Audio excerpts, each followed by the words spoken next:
Olá pessoal, muito boa tarde a todos vocês, em cada cantinho do Brasil. Eu estou aqui em Teresina e estou abrindo aqui essa live para um rápido bate-papo, para trazer algumas dicas bem objetivas no alvo para a prova de vocês, em temas que eu acredito que possam vir a cair na prova, temas de direito civil, processo civil, direito constitucional e direito tributário. Tudo bem? Então, eu vim para um bate-papo bem rapidinho com vocês aqui. Eu vou começar o meu aluno daqui a pouquinho aqui em Teresina, no auditório aqui da Estácio. Tenho certeza que vai ter um grande público lá hoje. E eu falei, antes de ir para o aulão lá, vou fazer um esquente aqui. Eu estou fazendo a transmissão pelo nosso Instagram, pelo Insta Live da comunidade do Instagram Revisão Final OAB. Então eu estou aqui ao vivo pela comunidade do Instagram Revisão Final OAB e estou pelo meu Periscope pessoal também. Então com os dois telefones aqui, um embaixo do outro, fazendo a transmissão pelos dois pontos aqui de transmissão, Instagram e Periscope. E meu objetivo aqui, como eu disse, é trazer 4 dicas importantes que eu acho que podem cair na prova de vocês. Eu vou começar pelo direito civil, ok? Eu vou começar trazendo para vocês uma dica importante lá do direito de família, que eu acho que pode ser que caia na prova de vocês. Então, me escutem com atenção, porque o que eu vou falar aqui é muito importante. Tudo bem? Pode ser que na prova de direito civil, a banca elabore uma questão a respeito do regime de bens. O regime de bens que vai vincular um dos aspectos patrimoniais do casamento a ser contraído pelos nubentes. E a gente sabe que existe no Código Civil um rol diferente de possíveis regimes de bens para nortear o conjunto de normas que vai disciplinar o patrimônio do casal. Eu acho que a banca pode perguntar a vocês se vocês sabem quais seriam aquelas 3 hipóteses em que a lei impõe o regime da separação de bens. Acho que pode aparecer na prova de vocês uma questão de direito de família envolvendo a imposição legal de que se adote o regime da separação de bens. Seria uma separação legal obrigatória, ok? A gente sabe que existem diferentes regimes de bens. O regime da comunhão parcial de bens, que inclusive é a regra diante do silêncio quando a lei não impõe outro. O regime, além do da comunhão parcial, a gente tem o regime da comunhão universal. O regime da participação final nos aquestos. E existe ainda o regime da separação convencionalmente definida pelos nubentes, com pacto antinupcial, escolhendo pela separação convencional. Mas existem algumas hipóteses, são 3, que a lei impõe o regime da separação de bens. E essa é a questão que eu acho que vai cair na prova. Tá? Em que 3 hipóteses a gente teria a obrigatoriedade de aceitação do regime imposto pela lei, obrigatoriamente pela lei, de separação dos bens. Vamos lá, vamos lembrar? Os 3 casos de regime de separação legal obrigatória dos bens para os nubentes. Primeiro deles, todas as vezes que o casamento for contraído com inobservância às chamadas causas suspensivas. Se o casamento for contraído, gente, por qualquer dos nubentes, com desobediência às chamadas causas suspensivas do casamento, uma das consequências de se casar ignorando a existência de uma causa suspensiva é a imposição por lei do regime da separação de bens. Lembremos-nos que quando se faz contração de casamento, quando se contrai o casamento com inobservância às causas suspensivas, o casamento nem é nulo nem anulável, ok? Desrespeitar causas suspensivas não significa invalidar o casamento. A desobediência é uma daquelas causas suspensivas do artigo 1523 do Código Civil, não gera invalidação, não gera nulidade nem anulabilidade, isso também cai muito em prova. Qual é a consequência de se contrair um casamento não observando, né, as causas suspensivas? Adotar-se-á, por imposição da lei, obrigatoriamente o regime da separação legal de bens. Tudo bem? Para quem não se lembra, as causas suspensivas são aquelas situações é que nós temos algumas pendências em relação à definição do patrimônio desse que quer se casar e que estão lá nos 4 incisos do artigo 1523 e não são causas de nulidade nem anulabilidade. Casando-se com inobservância a uma causa suspensiva, o casamento é válido. Você pode casar, tanto que a lei não diz não podem casar, a lei diz não deve, olha, não deveria. É como se a lei dissesse, olha, tem uma questão pendente no patrimônio a ser resolvida. Eu acho que você não deveria se casar ainda antes de resolver isso aqui. Mas se você está apressado e quer casar, case. Mas saiba que você não vai poder comunicar nada com o seu novo consorte. Então você não vai poder fazer comunhão de bens, nem parcial nem universal. Você será, por imposição de lei, submetido obrigatoriamente a um regime da separação legal. Então, quando ocorre casamento vigendo uma daquelas 4 causas suspensivas do artigo 1523, anote, 1523 do Código Civil, a consequência é o regime da separação legal obrigatória, ok? Lá do 1641. Deixa eu te dar um exemplo. Imagina que José se divorciou de Maria, mas ainda não foi feita a partilha dos bens, né, do antigo casamento, destituído pelo divórcio, não se concluiu o processo de partilha dos bens na dissolução da sociedade conjugal. José agora quer casar com Joana, mas José ainda tem uma pendência para resolver, o patrimônio que era constituído, formado por ele e por Maria. Ora, se José ainda não resolveu a dissolução patrimonial do patrimônio que tinha sido instituído por ele e por Maria no casamento anterior, desfeito pelo divórcio, José até pode se casar com Joana, mesmo com essa pendência patrimonial, mas não vai poder comunicar bens, porque você não tem uma definição exata de quais bens ele poderia levar para essa comunicabilidade. Por isso, a consequência imposta pela lei é você pode casar, mas a separação dos bens é uma obrigação imposta pela lei, perceberam? Então, todas as vezes que eu estiver diante de uma das causas suspensivas, tá, do casamento, lá do 1523, eu tenho como consequência o regime da separação legal de bens obrigatória. Qual o segundo caso? É quando um dos nubentes já possui mais de 70 anos, a idade septuagenária. A gente sabe que era 60, né? A idade era de 60, mas essa idade foi alterada pela Lei 12.344, né? E a idade passou a ser de 70 anos, desde 2010. Então, se fica fácil quando eu explico, Aguinaldo, obrigado pelo carinho. Se dos nubentes já tem mais de 70 anos, não tem como escapar. A lei impõe, lá no 1641, o regime da separação legal obrigatória. Ok? Os bens que eles tinham antes do casamento, cada um tinha os seus, não se comunicam. O máximo que pode haver, caso eles constituam bens na constância do casamento, né? E aí aquela velha discussão da súmula 377 do Supremo, se teria que ter a presunção do esforço comum de ambos, de forma onerosa, é que vai poder comunicar. Mas enfim. Então, observe, meus amados, casou com mais de 70 anos, separação legal obrigatória, ok? E com a terceira e última hipótese, você até passa a gostar de civil comigo, Letícia, o pessoal aqui do Periscope comentando. Pouca gente sabe, viu, Letícia, mas eu leciono direito civil há 17 anos. É uma das matérias que eu mais amo ensinar. Eu só não foco nela na prova do OAB para vocês, que vocês já sabem qual é a estratégia, né? Para a prova do OAB, a gente tem que focar em matérias pequenas que dão muitos pontos. Então, para uma prova do OAB, a gente foca em tributário, constitucional, administrativo, ética, trabalho. A gente não foca em civil, processo civil. E a gente deixa para essa reta final, fazer essas revisões aqui, lembrando temas objetivos. Não é isso? Bom, então qual é o terceiro caso, né, que a gente pode ter? Qual é o terceiro caso que a gente pode ter na prova que marcar que o regime será o da separação legal obrigatória? É quando, para que esse casamento se materialize, é necessário o suprimento judicial. É quando, pelo menos uma das partes não podia, pela sua simples e particular intenção de manifestar vontade, contrair o casamento, sendo necessária a intervenção do judiciário, fazendo o chamado suprimento.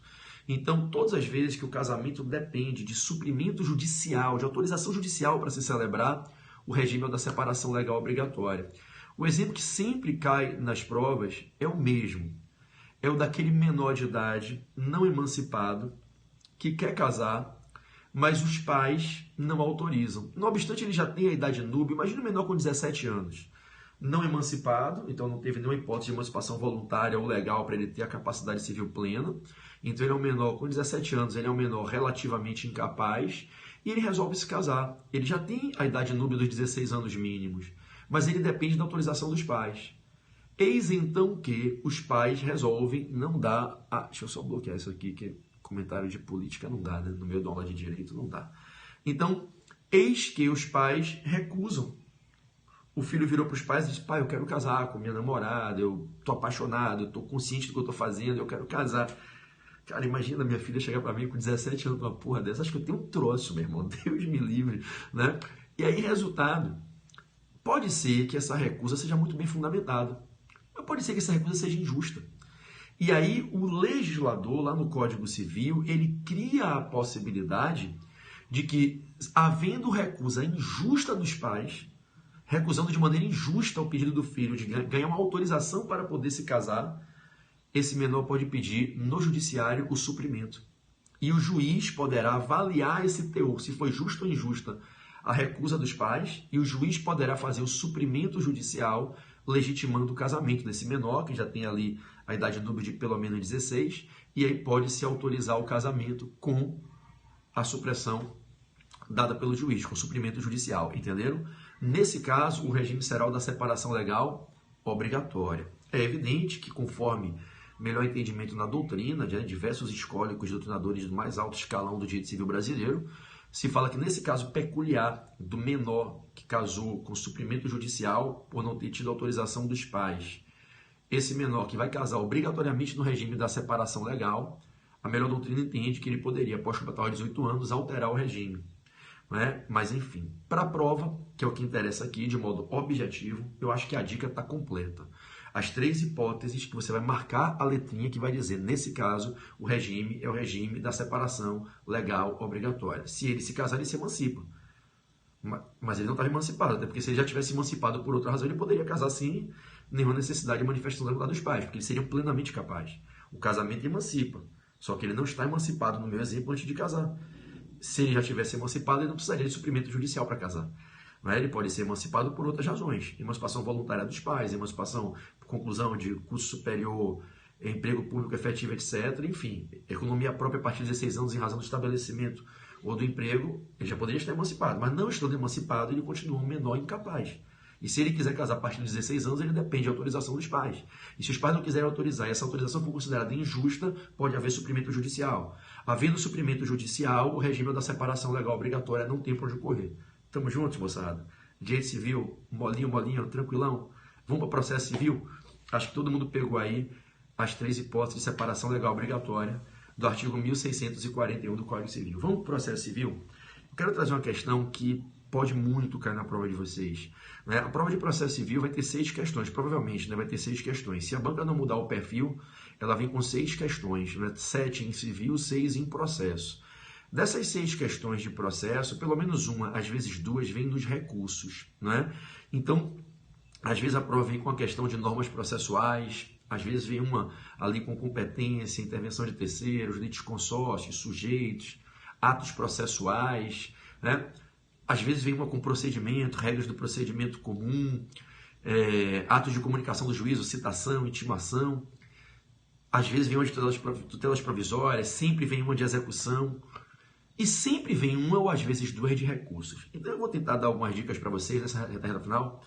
Em recursos, em tutela provisória, em litisconsórcio e intervenção de terceiro, porque eu acho que vai no alvo. De repente eu consigo aqui matar 1, 2, quem sabe, se Deus abençoar, até 3 dessas 6 questões de processo civil.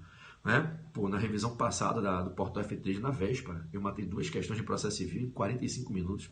Estava muito abençoado, né? Então matei a de recurso e matei a de intervenção de terceiro, do chamamento ao processo, da denunciação da lei. De caralho, foi igual ao que eu falei na revisão. Tem horas que até eu fico impressionado, eu olho para Deus e eu falo, Senhor, não tem explicação para isso. Não tem. Eu chego ali, escolho 4, 5, 6 temas e, porra, 2 caem na prova. Caralho, não tem lógica, cara. Essa minha ligação com Deus é um negócio que tem que ser estudado. Não tem explicação. Mas vamos lá, o pessoal de Teresina já chegou na Estácio, né? Daqui a pouco eu tô aqui do lado da Estácio, tô pertinho, marquei de almoçar aqui com o pessoal da minha equipe 1 hora e já parto para a Estácio. 2 horas a gente começa aqui na Estácio. Vamos lá. Então, recursos. Eu queria lembrar vocês os recursos que podem ser interpostos em face de sentença. Eu acho que a banca pode fazer essa questão, já estou esperando essa questão há um tempo, para você analisar a adequação, qual é o recurso adequado para impugnar uma sentença, ok? Então, toma cuidado, porque a depender do caso, ninguém explica a Deus, é verdade. A depender do caso, o recurso para impugnar a sentença é diferente. E aí, não importa se o vício da sentença que vai justificar a recorribilidade, não importa se o fundamento para o recurso será um erro em procedendum ou um erro em judicando. Independente de ser um erro de procedimento decisório ou um erro de conteúdo da decisão, erro em procedendum, erro em judicando, independente de qual seja o vício processual decisório que vai terminar se materializando na causa de pedir recursal, independente de qual seja o vício, é possível que tenhamos diferentes recursos interponíveis em face de sentença. E é importante você prestar atenção, porque muitos alunos pensam que de sentença o recurso sempre é apelação. Isso é uma pegadinha desgraçada. Não necessariamente da sentença o recurso é apelação, sabe? Então, a depender de qual seja a hipótese que apareça na prova, o recurso cabível não será apelação. É óbvio que a regra de ampla aplicabilidade, né, é a regra lá do artigo 1009 do CPC, que de sentença cabe apelação. Era o velho 513 do CPC anterior, atualmente o artigo 1009 do Código em vigência, que de sentença cabe apelação. Mas esse dispositivo, o 1009 do CPC, ele é muito perigoso, porque ele induz vocês, candidatos, a errarem na prova. O artigo 1009 ele foi mal escrito, ele diz de sentença cabe apelação. Não, nem sempre. Tem sentenças em face das quais não cabe apelação. O que ele deveria ter dito é apelação cabe de sentença, quando da sentença não couber outro recurso. O correto era estar escrito no CPC artigo 1009 exatamente isso. Apelação só cabe em face de sentença, mas nem sempre em face de sentença o recurso adequado é apelação. Então vamos lá, bem objetivo, tá certo? Bem objetivo. Em primeiro lugar, se eu estiver diante de uma sentença proferida em juizado, um juiz julgando certa causa num dos juizados especiais, o recurso não é apelação. A apelação é um recurso em face de sentenças proferidas na primeira instância por juízes fora dos juizados. Na apelação, eu levo esse recurso com os autos e o processo para o Tribunal de Justiça, o Tribunal Regional Federal. Quando eu impugno a decisão de um juiz num juizado, isso não vai para o TJ nem para o TRF, correto? Vai para o colégio recursal, né? Então, eu não uso apelação em juizado. Para impugnar sentenças proferidas por juízes no âmbito dos juizados especiais, o recurso é o recurso inominado. E por que ele é chamado de inominado? Porque a lei não deu nenhum nome para ele. Como a lei não deu nome, a doutrina veio e disse recurso sem nome. Recurso inominado. A apelação é um recurso nominado, tem nome. Tá certo? Então, a primeira hipótese para você ficar atento na prova, né? Meu amigo Rafaelers, aqui no Periscope, Rafa é de Belém, tá lembrando a velha brincadeira, o macete do meu querido amigo, o professor Fábio Milhomes. Ado, se for enjuizado, é recurso inominado. Não marque apelação, pois senão serás reprovado. Né? Então, enjuizado, recurso inominado. O segundo ponto para você ficar atento é o seguinte: se você estiver diante de uma sentença numa execução fiscal, se cai na prova que, julgando certa execução fiscal, o juiz proferiu sentença, se essa execução fiscal for de pequenino valor, se o valor da causa estiver dentro da chamada alçada fiscal, se o valor da causa for um valor dentro da alçada, o recurso cabível não é apelação. A apelação, Adri, você que está em Vitória me assistindo e passou na última segunda fase em tributário comigo, obrigado por ver você aqui na live, fico muito feliz quando eu vejo os ex-alunos. O recurso cabível em face da... Me emocionei aqui porque eu lembrei da morte da Tatá e me emocionei um pouquinho, ela foi da sua turma. Então, o recurso cabível em face de sentença em execução fiscal de pequeno valor é o recurso de embargos infringentes de alçada. Então, se cair na sua prova que tem uma execução fiscal tramitando, o valor da causa é pequenininho, está dentro da alçada, a alçada fiscal hoje está em torno de R$1.000. Né? Pequeno desvio padrão ali, não lembro de cabeça em centavos, em microvalores o número, mas é em torno de R$1.000. Então, se cair na prova uma execução fiscal, tá? E nessa execução fiscal o valor da causa estiver dentro da alçada, você vai dizer que o recurso cabível para impugnar essa sentença do juiz não é a apelação, é o recurso de embargos infringentes de alçada do artigo 34 da Lei de Execuções Fiscais, do artigo 34 da LEF, da Lei de Execuções Fiscais. fiscais. Tudo bem? Então é o segundo caso para vocês ficarem atentos para a prova, que de sentença não cabe apelação, ok? Sentença em execução fiscal de pequeno valor.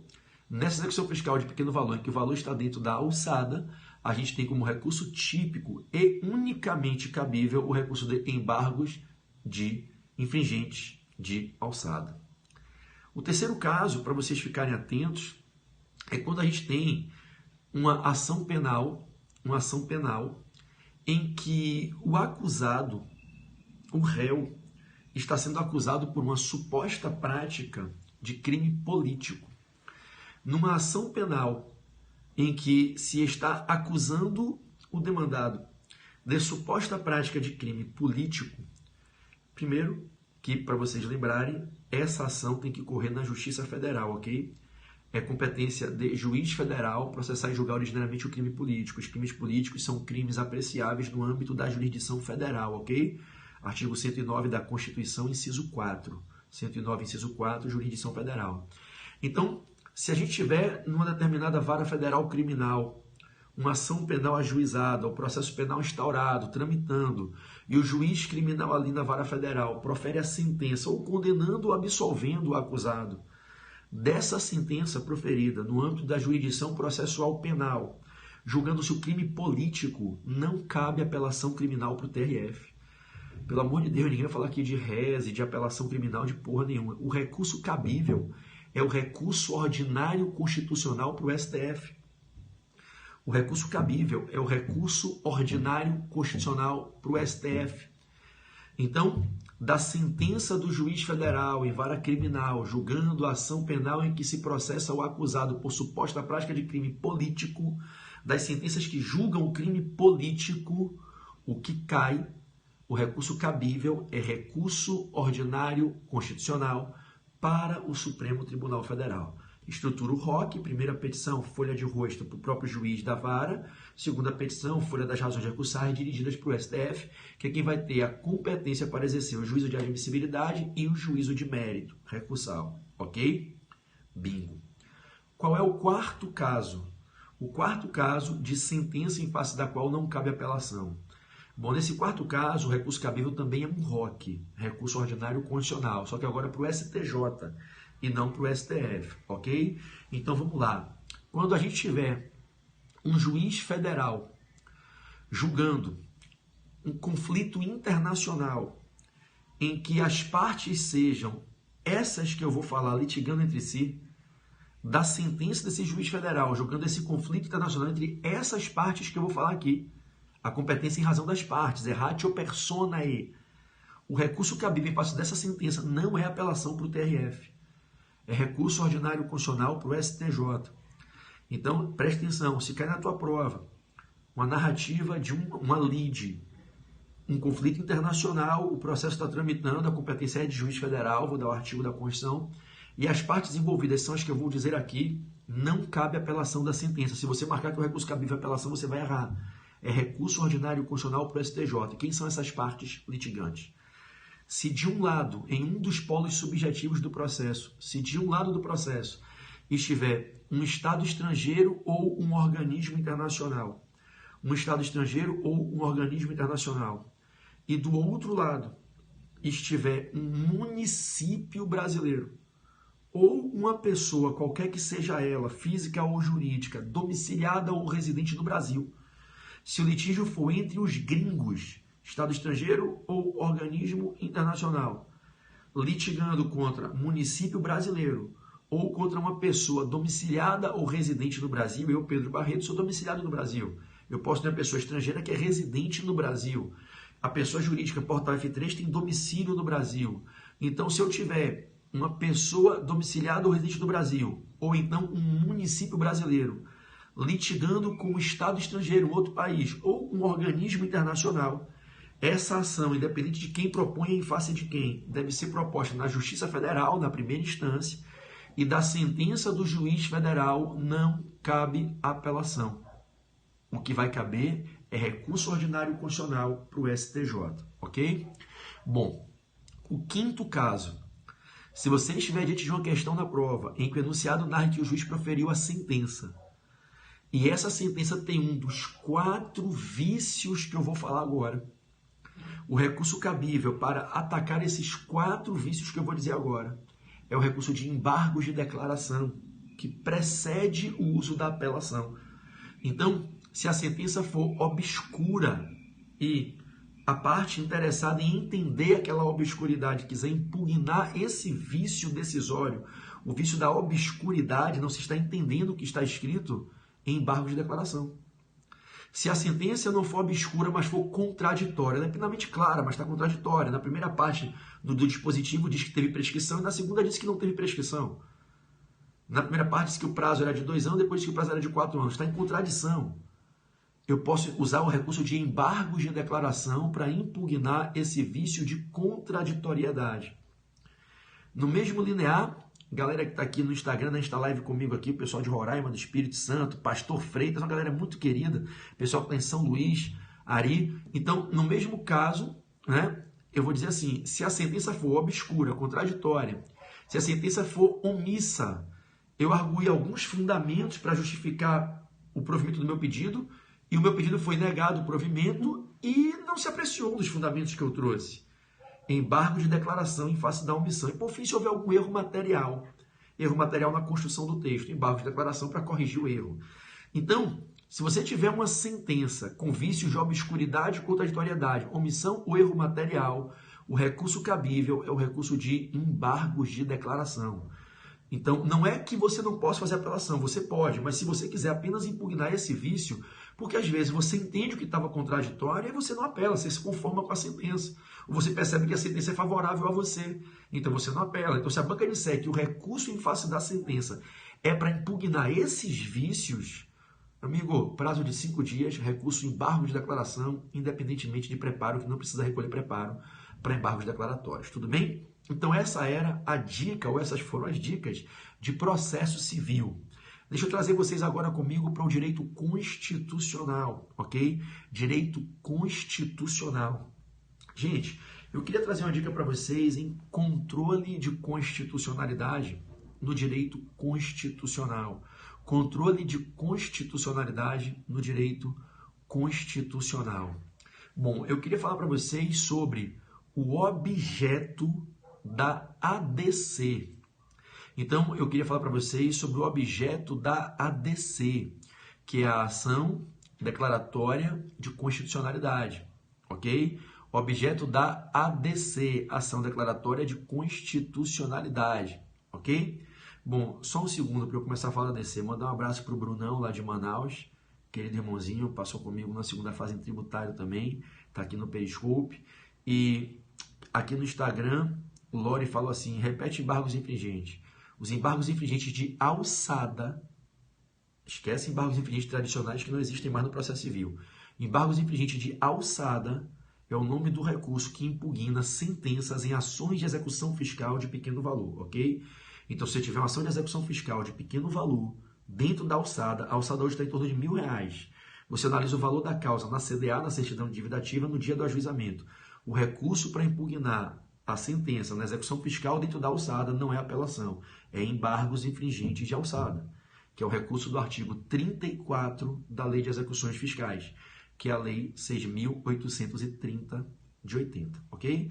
Se tiver alguém na live que vai fazer a segunda fase em tributário, vai estar colado comigo na segunda fase, que eu dou a segunda fase em tributário e constitucional, né? E a gente vai ter um modo de execução fiscal e eu vou ensinar isso com aprofundamento para vocês. Por hora, é só saber que dessas sentenças em execução fiscal dentro da alçada, não cabe apelação. O recurso cabível é embargos infringentes de alçada. Vamos para a constitucional. Eu quero trazer uma dica para vocês sobre o objeto da ADC. É dizer, objeto da ação declaratória de constitucionalidade. Ação declaratória de constitucionalidade, ok? Bom, quando é que se pode ajuizar uma ADC? O que é que se ataca através da ADC?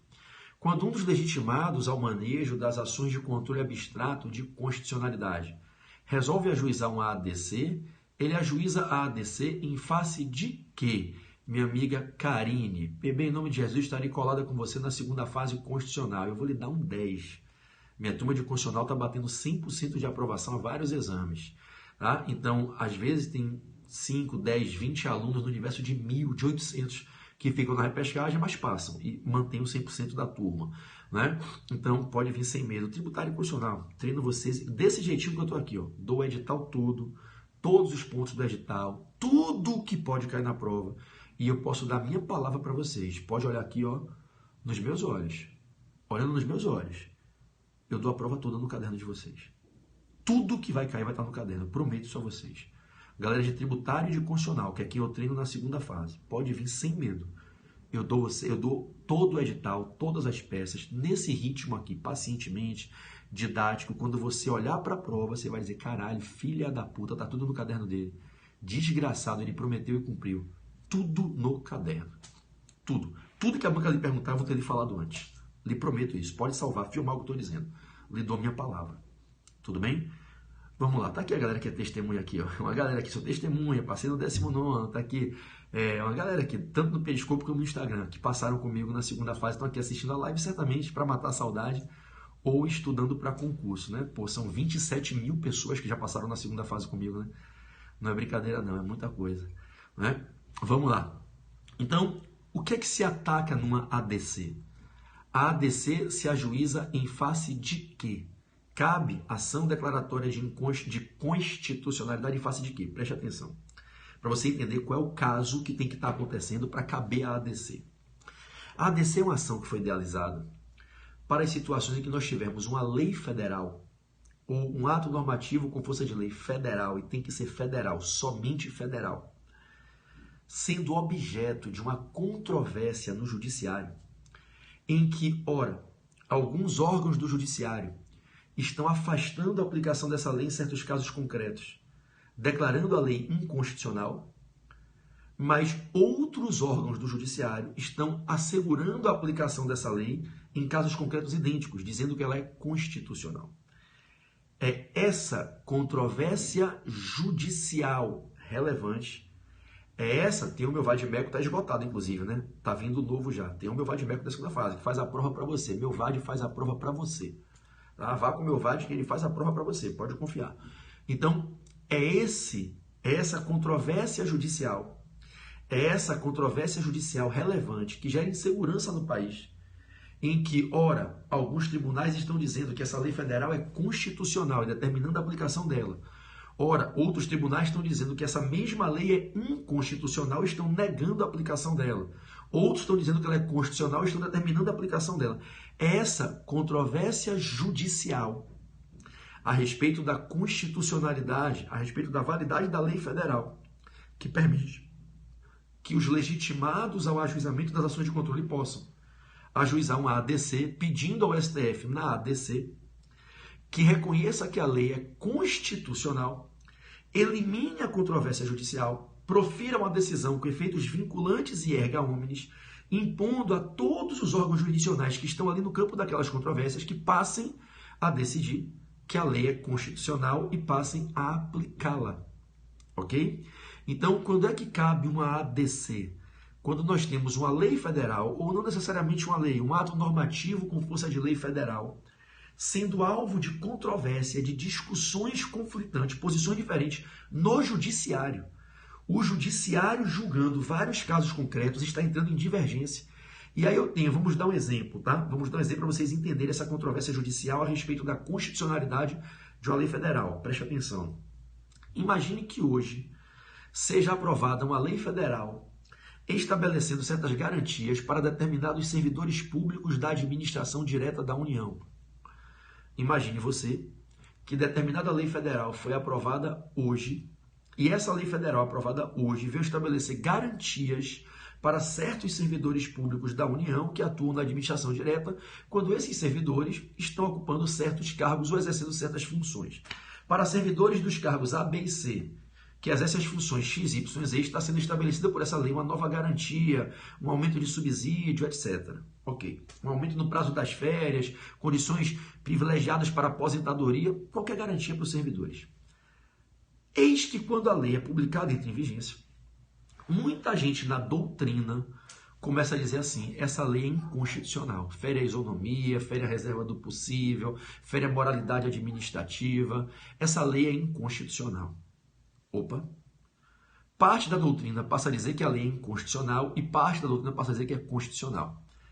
Imaginem vocês que nós tenhamos servidores federais exercendo esses cargos, ocupando esses cargos, exercendo essas funções nos 26 estados do Brasil e no Distrito Federal. E aí os servidores começam, no Brasil inteiro, a tentar acessar aquela garantia, aquele benefício dado pela lei. E eis então que a administração pública toma uma decisão, um determinado diretor do órgão público toma uma decisão de negar o acesso à garantia, de não incorporar a garantia dada por lei, entendendo que a lei é inconstitucional. E aí esses servidores começam a impetrar mandados de segurança, começam a ajuizar ações no Brasil inteiro. Imagine que começa a ocorrer um bombardeio de ajuizamento de ações nas varas federais do Brasil todo, para que se dê efetividade ao que está na lei, para que se dê acesso à garantia. Imagine que tem juiz dando o acesso, tem juiz negando, e aí esses servidores começam, os que ganharam a apelar, os que perderam a apelar, os que ganharam a União começa a apelar para não se aplicar a garantia dada por lei sob a alegação que a lei é inconstitucional. E aí, de repente, o TRF da primeira região diz assim: declaro a constitucionalidade da lei, a lei não é inconstitucional, concordo com os servidores e determino que se aplique a lei, efetivando-se a garantia dada por lei na primeira região. Então imagine que na Bahia o servidor baiano está ganhando acesso àquela garantia. Mas lá na segunda região, TRF2 Rio Espírito Santo, imaginemos que o TRF2, obedecendo a regra da reserva de plenário, full bench rule, com reserva de plenário, declara a inconstitucionalidade da lei. E aí o TRF2 diz, essa lei não pode se aplicar, essa lei é flagrantemente inconstitucional, está certa a administração federal, está certa a AGU, nego a aplicação à lei, declaro a lei inconstitucional e afasto a lei. E aí os mesmos servidores, os servidores lá do Rio, do Espírito Santo, do mesmo cargo, que exercem as mesmas funções dos servidores da Bahia, os do Rio e Espírito Santo não têm acesso à garantia. Olha que merda. Imagine você, uma mesma lei, lei federal, que deve ser compreendida e interpretada igualmente em todo o Brasil, ou ela se aplica no Brasil inteiro, ou ela não se aplica no Brasil inteiro. Ela não pode ser constitucional na segunda região, ou na primeira região, e inconstitucional na segunda. Ela não pode ser constitucional no norte e inconstitucional no sul. Então, ou ela é constitucional para todo mundo, ou ela é inconstitucional para todo mundo, concordam? Então, imaginem os senhores que nós temos essa controvérsia judicial. Isso gera muita insegurança, porque você não sabe se a lei se cumpre ou não se cumpre no Brasil. Só um segundo. Oi? Oi? Tá, avisa que eu já tô descendo. Valeu. Valeu, obrigado. Caramba, eu tinha marcado de almoçar 1h, já são 1h20, nem percebi, tenho que encerrar a live. Vamos lá. Então é diante dessa controvérsia judicial que um dos legitimados ao ajuizamento de ADI, ADO, ADC, ADPF, vira e fala assim, olha, seguinte, não pode continuar essa controvérsia. Ou a lei se aplica no Brasil todo ou não se aplica no Brasil todo. Aí imagine que o Conselho Federal do OAB, legitimado a ação de controle, legitimado universal, o Procurador-Geral da República, o próprio Presidente da República se arrepende da merda que ele fez ao sancionar a lei e ajuiza uma ADC. Por que ele ajuiza a ADC? Ele vai ajuizar a ADC se ele entender que a lei é constitucional. Imagine que diante dessa controvérsia, o legitimado ao ajuizamento da ADC entende que a lei é constitucional e ele quer acabar com a controvérsia judicial para assegurar que essa lei federal possa se aplicar no Brasil todo, para que naqueles processos em que essa lei não está sendo aplicada, no controle concreto, no controle difuso de constitucionalidade, em que essa lei está sendo indevidamente declarada inconstitucional, esse legitimado ao ajuizamento das ações de controle, ele que entende que a lei é constitucional, ajuiza a ADC e na petição inicial, qual é o pedido principal? Querido STF, declare a lei constitucional, elimine a controvérsia judicial, assegure e determine a aplicação da lei em todo o país. Entenderam, meus amados? Então, cai na prova. Se eu estou com fome, eu estou morrendo de fome.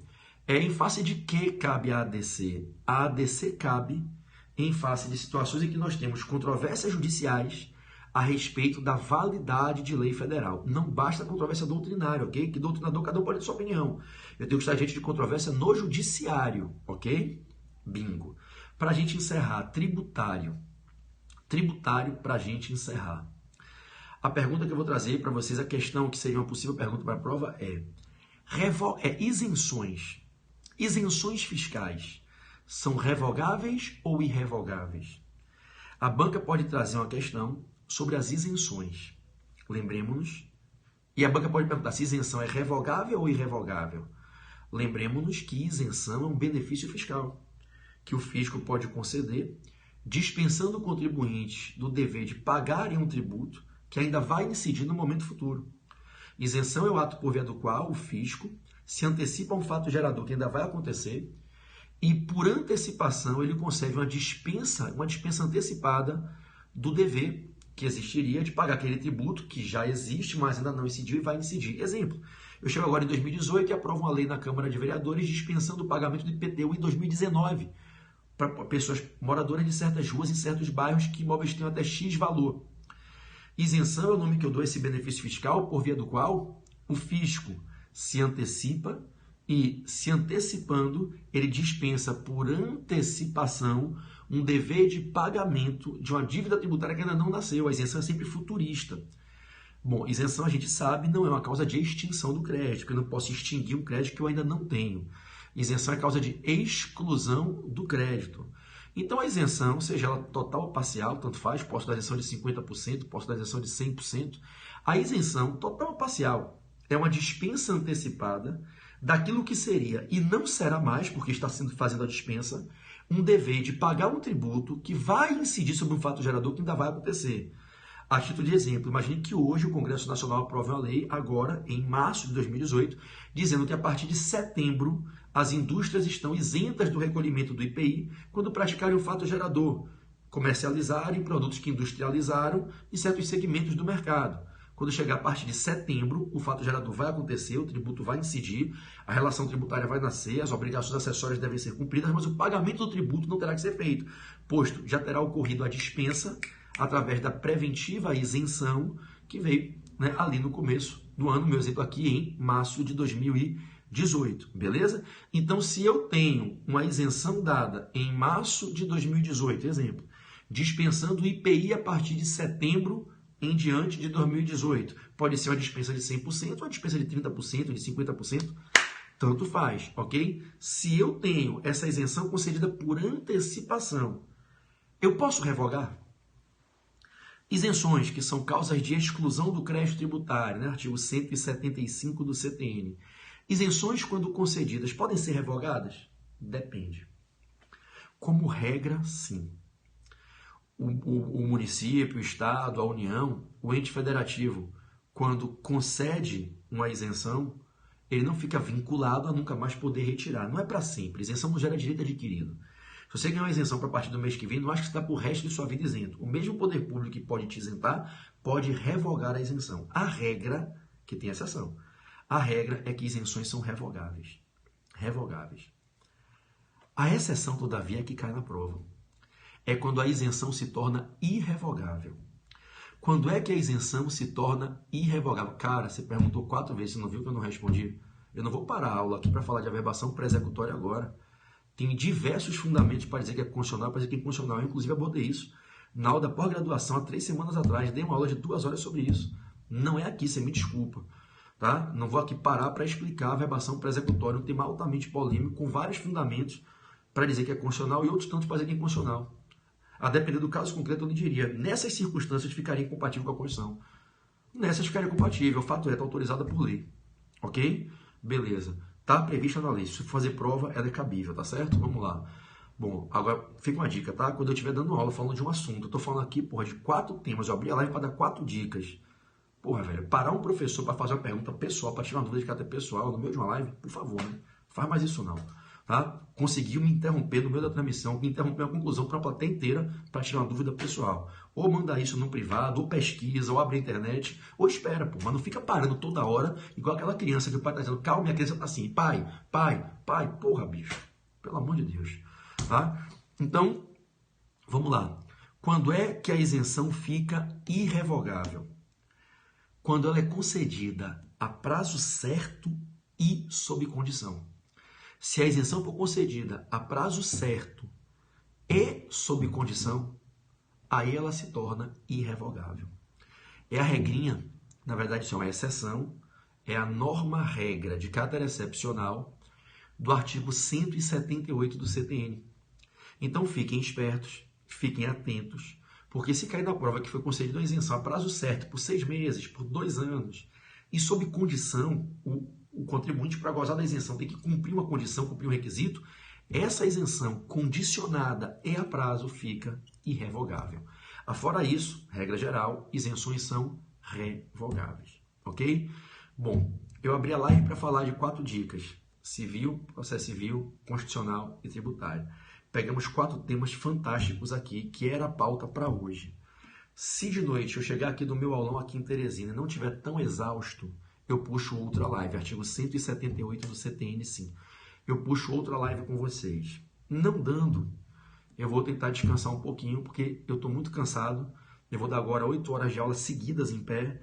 E eu estou muito triste, eu estou muito abalado com o episódio aí que aconteceu em Cuiabá, acho que todos vocês viram nas redes sociais. Uma aluna minha, que no fundo era minha pupila, né? Uma menina de 24 anos, jovem, linda, morreu sábado, correndo na rua, fazendo uma corrida, uma maratona de rua, uma corrida de 7 km. Estava correndo junto com a irmã, nossa colega, né, Rafa, da advocacia, fez a turma junto com você. Passou na prova do AB comigo com 22 anos, na segunda fase tributária. Está acabando a pós de tributário, está com 24 anos agora, quando faleceu, concluindo a pós de tributário. E ia fazer o mestrado no meio do ano. Eu falei com ela dias antes. Virei meio que um mentor para ela. E a gente criou um vínculo de amizade muito grande. E eu não acreditei quando eu vi. Uma menina de 24 anos, linda, uma menina que veio do interior, estudiosa, esportista, jogava futebol na seleção feminina lá de Mato Grosso. Você era minha aluna, era minha pupila. Fez o coaching exame de ordem comigo. Passou na segunda fase em tributário comigo. É minha aluna matriculada, está matriculada na pós-graduação. Mandei hoje o pessoal cancelar o contrato dela. Faltavam 2 meses para acabar a pós, 24 anos de idade, uma menina que saiu do interior, batalhadora, que escolheu vencer pelos estudos. Dói demais a gente conseguir entender essa ruptura, né? Morte é passagem, ela está do lado de Deus, eu tenho certeza que hoje é o anjo mais lindo do céu.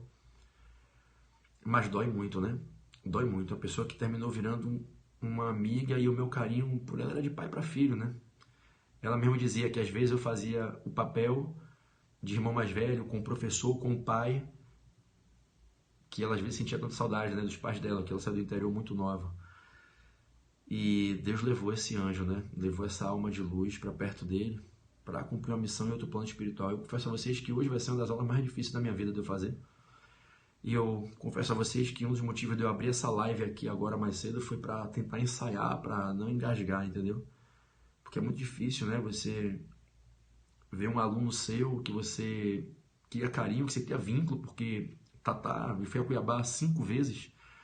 Nos últimos 2 anos, nas 5 vezes ela foi me encontrar, foi tomar um café comigo no aeroporto na última vez, saiu correndo do trabalho para me dar um abraço. Tem um vídeo dela de depoimento agradecendo pela carteira, ficamos amigos. Fiz um plano de estudo para ela, estava orientando ela agora para o mestrado. E quis Deus, né, que fosse o momento dela subir para cumprir a missão dela em outro plano espiritual. Um dia todos nós iremos. E uma das maiores dificuldades da vida para a gente é a gente aprender a lidar com a morte, né? Porque a gente não é educado para isso. Na faculdade de Direito não tem uma matéria para ensinar a gente a lidar com esse momento da vida, que é um momento que todo mundo vai passar. Então é muito duro. E eu acho que vocês viram a notícia, né? Bombou nas redes sociais. A advogada de 24 anos morre sábado numa corrida de noite. Faltavam 2 km para acabar a corrida. A irmã dela vinha atrás, caiu. Parece que foi uma parada cardíaca. Enfim, é isso. Eu vou dar essa minha aula agora aqui em Teresina. Se eu de noite ainda tiver em condições aí físicas e emocionais, eu puxo uma live com vocês, tá certo? Amanhã eu estou em João Pessoa. Pessoal de João Pessoa, Campina Grande, que está aí na Paraíba, a gente transferiu o evento. Ia ser no auditório do Sebrae. A gente transferiu ali para a praia, vai ser de novo na Orla, eu acho que é no Hotel Nord. Depois procurem confirmar isso nas redes sociais, no meu Instagram. O evento amanhã em João Pessoa, o auditório do Sebrae não ia comportar, não ia dar tanta gente se inscrevendo. E a gente alugou um auditório maior. E eu estou levando o aulão de João Pessoa amanhã para o hotel. Eu não me lembro se é no Nord ou no Hardman. Eu acho que é no Nord. No Luxor Nord, se eu não estiver equivocado. Depois vocês entram no meu Instagram, pessoal de João Pessoa que está na live acompanhando. Tá? Eu pego um voo 5 horas da manhã hoje. Vou para Recife. Chego em Recife, eu pego um carro e vou dirigindo para João Pessoa. E aí, de João Pessoa, eu vou direto pro aulão, tá certo? Galera de Teresina, vou descer, comer rapidinho e tô indo para Estácio. Aqui do lado eu tô pertinho, eu tô a 5 minutos do Ceut. E a gente agora vai lá fazer o nosso aulão na Estácio Ceut. Pessoal, se dediquem com garra, com sangue, com atitude. Essa aprovação só depende da gente. Vamos com foco, força e fé. E quem ainda não se inscreveu na revisão final do Portal F3, pelo amor de Deus, se inscreve. Pelo amor de Deus, quem ainda não se inscreveu, se inscreve. A revisão final do dia 7, as vagas estão acabando. O povo F3 tem que estar junto, todo mundo junto. Dia 7 eu quero todo mundo na revisão final do Portal F3. Se tem alguém do Brasil que está me assistindo, vai fazer a prova do AB, ainda não se inscreveu, presencial no Rio de Janeiro tem menos de 50 vagas, está acabando. O online ainda tem uns 300 ou 400 vagas, mas já tem mais de 4 mil inscritos, está voando. Então se inscreve. Lembre que todo o valor que você pagar até o dia 31 desse mês, R$50, volta em crédito para você. Esse crédito retorna para você e você usa esse crédito na sua segunda fase, ou se for o caso de precisar fazer uma primeira fase de novo, que eu espero que você não precise, esse dinheiro volta em dobro para você usar em crédito na primeira fase. Então quem comprar a revisão do portal agora por R$50, a revisão de véspera, se passar, e eu acho que todos vão passar, quem estiver com a gente nessa reta final vai passar, vai ter os R$50 devolvidos para poder fazer a segunda fase. E quem não passar eventualmente tem R$100 em crédito devolvido para usar na primeira fase, em crédito, ok? Você que tá me falando, eu tô sem dinheiro. Cara, a dica que eu vou te dar é corre atrás, irmão. Quem quer faz, entendeu? Quem quer faz. 10 parcelas de R$5, ainda vão voltar para você. Corre atrás. Vou te falar uma coisa que pode parecer um pouco grosseira, mas eu vou falar o que eu fiz. Quando eu estava sem grana para estudar, eu fui dar panfleto na porta do tribunal para arrumar uma bolsa de estudo. Dobrei a quantidade de panfletos para arrumar 2. Pedi ao dono do curso para ganhar a minha e poder vender a segunda. Ele me deu 2 bolsas, a segunda eu vendi para um colega. E com aquele dinheiro eu comprei meus livros. Então, quem quer, faz, entendeu? Pode ter certeza. Não se apega no seu problema como um impeditivo, não. O seu problema é que você está sem dinheiro, cria a solução. Corre atrás, vai vender bolinho, vai vender coxinha, roda limão na sinaleira. Se vira, corre atrás, você arruma, eu te garanto. Tá? Vamos lá, corre atrás que você consegue. Para todo problema tem solução. Confia no que eu estou te falando. Corre atrás que você vai achar uma solução. Tem muitos exemplos para citar aqui de pessoas que correram atrás. Aquela história, se você está sem dinheiro e não fizer algo para começar a ganhar dinheiro, você vai continuar sem dinheiro. Então você tem que aprender que para ganhar dinheiro você precisa gastar dinheiro. Não tem para onde correr, isso é lei da vida. Então, pensa direitinho, faz uma rifa, meu amigo. Se pinta de vermelho e vai pedir moeda, meu amigo, corre atrás que tu consegue. Eu te garanto que tu consegue. Se teu filho tivesse hoje precisando de dinheiro para comprar um remédio para um transplante de medula, eu garanto que você até um braço cortaria para vender, para arrumar o dinheiro. Se isso for prioridade para você, você vai conseguir esses R$50. Eu vou pedir a Deus que te abençoe, não te dando R$50, mas te dando a reflexão para você encontrar o caminho para arrumar esses R$50. E eu te garanto que se você realmente tiver essa força de vontade, você vai conseguir, porque a força que você tem no seu coração é gigantesca. E Deus vai prover a sua necessidade. Tudo bem? Um grande beijo a você, a todos que estão aqui. Será um grande prazer revê-los nas próximas lives. Beijo. Vou terminar.